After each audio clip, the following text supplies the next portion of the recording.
The Quran must have a mind independent from your God if the Quran is going to argue with your God and the individual chapters. Here, Sahih Muslim, book 4, number 1757.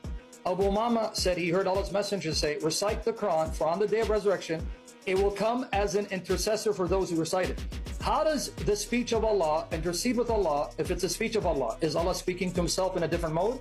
Then you are a modalist. So your tawheed is modalism. But then it gets worse for you. Recite the two bright ones, Al-Baqarah and Surah Imran, chapters 2 and 3. For on the day of resurrection, they will come as two clouds or two shades or two flocks of birds in ranks, pleading for those who recite them. Pleading with who? With themselves? If the surahs of the Quran can appear independently, separately, and appear in visible form, and argue with Allah, that's either your God being schizophrenic, arguing with himself in different modes, so you're a modalist, or you have now separate gods arguing with one another, so you're a polytheist, or you have to believe that Tawheed encompasses a plurality of distinct entities who can then interact and argue with one another. So don't run and evade with your smoke and mirror tactics. Deal with the issue.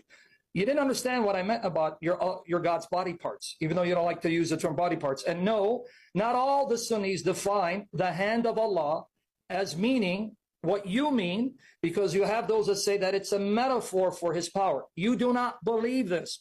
So I'm still trying to figure out, do you believe in a finite God who assumes time and space? Because if he has a hand, two right hands, what happened to his left? Maybe you can explain. He has a shin, he has loins. That means he's an embodied being. If he's an embodied being, he requires space. Unless you want to create another contradiction with your irrational Salafi anthropomorphism.